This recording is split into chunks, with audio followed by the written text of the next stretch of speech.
দলৰ মৰিয়নিৰ প্ৰাৰ্থী জ্ঞানশ্ৰী বৰা হাৰিও চৰ্চাত ৰূপজ্যোতি কুৰ্মীৰ হাতত ২৬,০০০তকৈ অধিক ভোটত পৰাস্ত হৈও আজি চৰ্চালৈ আহিছে জ্ঞানশ্ৰী বৰা অতি কম সময় হাতত মাত্ৰ ৩৫ দিন হাতত পাইছিল আনহাতে মিত্ৰতা চূড়ান্ত হোৱাৰ পিছত আছিল মাত্ৰ ১২ দিন হাতত আৰু এই অতি তাকৰীয়া সময়ছোৱাত প্ৰচাৰ অভিযান চলাই জ্ঞানশ্ৰী বৰাই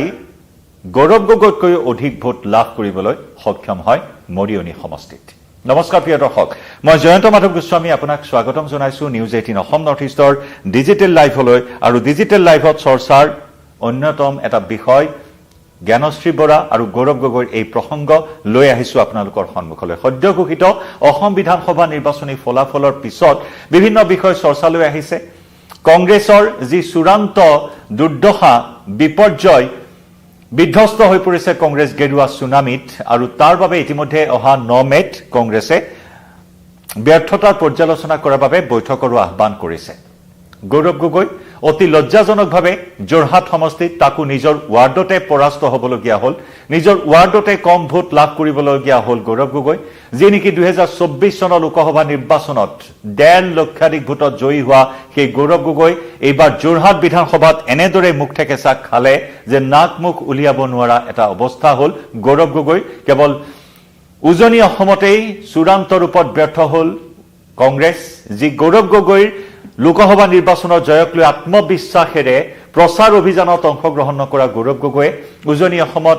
কংগ্ৰেছে ১৮ পৰা ২০খন আসন লাভ কৰাৰ আশাত বন্দী হৈ আছিল কিন্তু সকলো যেন ফুটুকাৰ ফেনত পৰিণত হ'ল মুখ ঠেকেচা গৌৰৱ গগৈ আৰু সেই কংগ্ৰেছৰ আটাইতকৈ শক্তিশালী প্ৰাৰ্থীগৰাকী যাক গৌৰৱ গগৈ শক্তিশালী প্ৰাৰ্থী বুলি কোৱা হয় ৰাজনৈতিক শক্তিৰে পুষ্ট গৌৰৱ গগৈতকৈ কিন্তু ৰাজনীতিৰ পথাৰত খোজ পেলায়ে জ্ঞানশ্ৰী বৰাই যেন পৰাজয় বৰণ কৰিও এটা মাইলেজ লাভ কৰিবলৈ সক্ষম হ'ল মৰিয়নি সমষ্টিত প্ৰথমটো নিৰ্বাচনত অৱতীৰ্ণ হৈ মৰিয়নি সমষ্টিত যি ৩৩ বছৰীয়া কুৰ্মী পৰিয়ালৰ একছত্ৰী যি সাম্ৰাজ্য বিস্তাৰ কৰিছে মৰিয়নি সমষ্টিত মাতৃ ৰূপম কুৰ্মীৰ পৰা আৰম্ভ কৰি ৰূপজ্যোতি কুৰ্মীয়ে নিৰবিচ্ছিন্নভাৱে এই সমষ্টিটো নিজৰ দখলত ৰাখিবলৈ সক্ষম হৈছে আৰু সেই ৰূপজ্যোতি কুৰ্মীৰ ওচৰত এটা প্ৰত্যাহ্বান আনি প্ৰথমটো নিৰ্বাচনত অৱতীৰ্ণ হৈ ৫২,৭৯২টা ভোট লাভ কৰিবলৈ সক্ষম হ'ল জ্ঞানশ্ৰী বৰাই মহাবিদ্যালয়ৰ অধ্যাপকৰ দৰে লোভনীয় চাকৰি এৰি দি জনসেৱা স্বাৰ্থত ৰাজনীতিৰ পথাৰলৈ আহিল প্ৰথমে ৰাইজৰ দলত যোগদান কৰিয়ে সকলোৰে দৃষ্টি আকৰ্ষণ কৰিছিল জ্ঞানশ্ৰী বৰাই আৰু পৰৱৰ্তী সময়ছোৱাত তেওঁ এখন মহাবিদ্যালয়ত অধ্যাপকৰ চাকৰিত যোগদান কৰিলে আৰু সেই অধ্যাপকৰ চাকৰি অতি কম সময়ৰ বাবে তেওঁ কৰি অৱশেষত সেই লোভনীয় চাকৰি বাদ দি মৰিয়নি সমষ্টিত তেওঁ সেৱা কৰিবৰ বাবে আকৌ ৰাইজৰ দলৰ প্ৰাৰ্থী হিচাপে তেওঁ প্ৰতিদ্বন্দ্বিতা আগবঢ়ালে মৰিয়নি সমষ্টিৰ পৰা হাতত মাত্ৰ ৩৫টা দিন বাকী আছিল অৰ্থাৎ অধ্যাপকৰ চাকৰি বাদ দিয়াৰ পৰা ৰাজনীতিৰ পথাৰত আহি প্ৰতিদ্বন্দ্বিতা কৰিবলৈ মাজত মাত্ৰ ৩৫টা দিন আছিল আৰু এই ৩৫টা দিনৰ ভিতৰছোৱাত দেখিবলৈ পোৱা হৈছিল কংগ্ৰেছ আৰু ৰাইজৰ দলৰ মিত্ৰতাক লৈ নানান ধৰণৰ ঘাত প্ৰতিঘাত দেখিবলৈ পোৱা হ'ল এই মিত্ৰতা ভংগ হয় ৰাইজৰ দলক একাষৰীয়া কৰি গৌৰৱ গগৈ অসম জাতীয় পৰিষদৰ সৈতে প্ৰথমে মিত্ৰতা স্থাপন কৰিলে কিন্তু তাৰ পিছত হওঁ নহকৈ অন্তিম মুহূৰ্তত ৰাইজৰ দলৰ সৈতেও মিত্ৰতা স্থাপন হ'ল কংগ্ৰেছৰ আৰু সেই হিচাপত মাত্ৰ ১২ দিনৰ সময় আছিল জ্ঞানশ্ৰী বৰাৰ হাতত আৰু এই ১২ দিনৰ ভিতৰতে বিশেষভাৱে নিৰ্বাচনী প্ৰচাৰ চলালে আৰু এনেকুৱা এটা সময় যে জ্ঞানশ্ৰীৰ হাতত জ্ঞানশ্ৰী সমষ্টিবাসীৰ ওচৰলৈ কেনেদৰে যাব তেওঁৰ দলীয় সতীৰ্থসকলকে তেওঁ ভালদৰে চিনি নাপায় তেনেকুৱা এটা অৱস্থা আনহাতে মৰিয়নিবাসী সমষ্টিৰ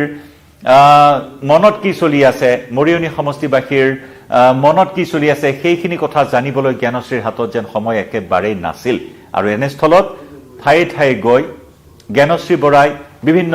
পথত বিভিন্ন বিধ্বস্ত পথত বিভিন্ন ধৰণৰ ভিডিঅ' প্ৰস্তুত কৰি ছ'চিয়েল মিডিয়াৰ জৰিয়তেও তেওঁ প্ৰচাৰ অভিযান আৰম্ভ কৰিলে আৰু তেনেদৰে এটা মাইলেজ লাভ কৰিলে জ্ঞানশ্ৰী বৰাই আৰু জেনজিৰ এগৰাকী প্ৰতিনিধি হিচাপেও মাইলেজ এটা লাভ কৰিলে জ্ঞানশ্ৰী বৰাই আৰু তেনেস্থলত যদি চোৱা হয় নিৰ্বাচনী ফলাফল য'ত নিৰ্বাচনী ফলাফলত ৰূপজ্যোতি কুৰ্মীতকৈ যদিও এটা বৃহৎ ব্যৱধানত পৰাস্ত হৈছে জ্ঞানশ্ৰী কিন্তু তেনেস্থলত যদি চোৱা হয় জ্ঞানশ্ৰী বৰাই কিন্তু ৫২,৭৯২টা ভোট প্ৰথমটো নিৰ্বাচনত অৱতীৰ্ণ হৈ লাভ কৰিবলৈ সক্ষম হয় আনহাতে ৰূপজ্যোতি কুৰ্মীয়ে লাভ কৰে ৭৯,৬৩২টা ভোট আৰু জ্ঞানশ্ৰী বৰাই 52,792টা ভোট অৰ্থাৎ 26,840টা ভোটত জ্ঞানশ্ৰী বৰা পৰাস্ত হয় কিন্তু আমি আহিছো মূল বিষয়লৈ য'ত নেকি গৌৰৱ গগৈৰ দৰে এগৰাকী ৰাজনৈতিক শক্তিবান প্ৰাৰ্থীৰ লগত তুলনা কৰিলে জ্ঞানশ্ৰী বৰাই গৌৰৱ গগৈতকৈ 6,000ৰো অধিক ভোট লাভ কৰিবলৈ সক্ষম হয় বেছিকৈ মৰিয়নি সমষ্টিত গৌৰৱ গগৈ ভোট লাভ কৰিছে 46,257টা যোৰহাট বিধানসভা সমষ্টিত গৌৰৱ গগৈয়ে 46,257টা ভোট লাভ কৰিছে আৰু হিতেন্দ্ৰনাথ গোস্বামীতকৈ 23,000ৰো অধিক ভোট কমকৈ লাভ কৰিছে গৌৰৱ গগৈয়ে 23,000ৰো অধিক ভোটত পৰাস্ত হৈছে গৌৰৱ গগৈ আৰু গৌৰৱ গগৈৰ মুঠ ভোটৰ সংখ্যা হৈছে 46,257টা ভোট যি নেকি লোকসভা নিৰ্বাচনত জোৰহতীয়া ভোটাৰে আনকি বহিৰাজ্যত থকা ভোটাৰে হিলদল ভাঙি আহিছিল ভোটাধিকাৰ সাব্যস্ত কৰিবলৈ এক অভূতপূৰ্ব বিজয় আছিল যোৰহাট সংসদীয় সমষ্টিৰ অন্তৰ্গত 10টাকৈ বিধানসভাত 9টাতেই গৌৰৱ গগৈয়ে বিজয় হাঁহি মাৰিবলৈ সক্ষম হৈছিল লোকসভা নিৰ্বাচনৰ বেলিকা কিন্তু এইবাৰ অতি পুতৌজনক অৱস্থা গৌৰৱ গগৈৰ দৰ্প যেন চূৰ্ণ হ'ল গৌৰৱ গগৈৰ অহংকাৰৰ যেন পতন ঘটিল এইবাৰ যোৰহাট বিধানসভা নিৰ্বাচনত গৌৰৱ গগৈক যেন এশিকনি দিলে যোৰহাটবাসী ৰাইজে এই নিৰ্বাচনৰ জৰিয়তে গতিকে তেনেস্থলত যদি চোৱা হয় য'ত গৌৰৱ গগৈ 46,257টা ভোট লাভ কৰিলে মাত্ৰ আৰু তেনেস্থলত প্ৰথমটো নিৰ্বাচনত অৱতীৰ্ণ হৈ জ্ঞানশ্ৰী বৰাই লাভ কৰিলে 52,792টা ভোট গতিকে বিভিন্ন প্ৰত্যাহ্বান আছিল জ্ঞানশ্ৰী বৰাৰ সন্মুখত আমি ইতিমধ্যে উল্লেখ কৰিছো অতি কম সময় আছিল বিশেষকৈ মিত্ৰতা স্থাপন হ'ব নে নহ'ব সেয়া আছিল এটা অনিশ্চয়তাৰ বিষয় অন্তিম মুহূৰ্তত মিত্ৰতা স্থাপন হ'ল আৰু মিত্ৰতা স্থাপন হোৱাৰ পিছত এক জটিল সন্ধিক্ষণত প্ৰচাৰ অভিযানত নামি মাত্ৰ 12 দিনৰ ভিতৰতে সমষ্টিবাসীৰ মন বুজি সমষ্টিবাসীৰ সমস্যাৰ কথা অৱগত হৈ প্ৰচাৰ অভিযানত নামিল আৰু গৌৰৱ গগৈৰ ৰাজনৈতিক শক্তিকো যেন পৰাভূত কৰিবলৈ সক্ষম হ'ল ৰাজনীতিৰ এইগৰাকী নৱাগত প্ৰাৰ্থী জ্ঞানশ্ৰী বৰাই গতিকে এটা বিশেষ চৰ্চিত বিষয় হৈ পৰিছে এই মুহূৰ্তত জ্ঞানশ্ৰী বৰাৰ এই ভোটৰ পৰিসংখ্যা কেৱল সিমানেই নহয় আমি উল্লেখ কৰিছো যে জনস্বাৰ্থত মৰিয়নি সমষ্টিবাসীৰ স্বাৰ্থত মহাবিদ্যালয়ৰ অধ্যাপকৰ চাকৰি ত্যাগ কৰি অতি কম দিনৰ ভিতৰতে নৱপ্ৰজন্মৰ আশা ভৰসাৰ এক প্ৰতীক হিচাপেও যেন থিয় হ'ল জ্ঞানশ্ৰী বৰা যি নৱপ্ৰজন্মই ৰাজনীতিৰ প্ৰতি অনীহা প্ৰকাশ কৰি আহিছে তেনে সময়ত জ্ঞানশ্ৰীয়ে হওক কুংকি চৌধুৰীয়ে হওক এইসকল জেনজিৰ প্ৰতিনিধিক দেখি নৱপ্ৰজন্মৰ আশা ভৰসাৰ যেন এক প্ৰকাৰ প্ৰতীক হৈ পৰিল ডক্টৰ জ্ঞানশ্ৰী বৰা গতিকে অতি কম সময়ৰ ভিতৰত ৰূপজ্যোতি কুৰ্মীৰ দুৰ্গত এক প্ৰকাৰ প্ৰত্যাহ্বানৰ সৃষ্টি কৰিলে যদিও অৱশেষত কিন্তু জনতাৰ ৰায় ৰূপজ্যোতি কুৰ্মীৰ পক্ষতে গ'ল এটা বৃহৎ ব্যৱধান থাকিল দুয়োগৰাকী প্ৰাৰ্থীৰ মাজত আৰু সেই যি একছত্ৰী সম্ৰাট মৰিয়নিৰ ৰূপজ্যোতি কুৰ্মী সেই সাম্ৰাজ্য কিন্তু পুনৰ বাহাল ৰাখিবলৈ সক্ষম হ'ল কুৰ্মীয়ে ৰূপজ্যোতি কুৰ্মীৰ পৰিয়ালে মাতৃ ৰূপম কুৰ্মীৰ সময়ৰে পৰাই এনেদৰে নিজৰ দুৰ্গ অক্ষুণ্ণ ৰাখিছে মৰিয়নি সমষ্টিত ৰূপজ্যোতি কুৰ্মীয়ে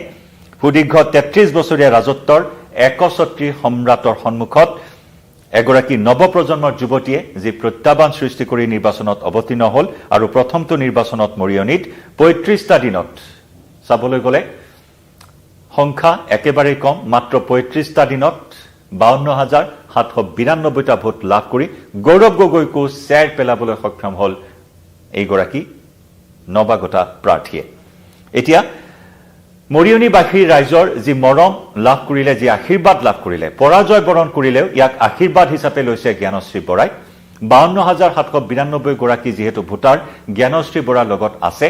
সেই শক্তিকে সমল হিচাপে লৈ সেই আশীৰ্বাদকে সমল হিচাপে লৈ অনাগত সময়ছোৱাটো বিচলিত নোহোৱাকৈ পথভ্ৰষ্ট নোহোৱাকৈ লক্ষ্যভ্ৰষ্ট নোহোৱাকৈ যুঁজ দি যোৱাৰ সংকল্প গ্ৰহণ কৰিছে এইগৰাকী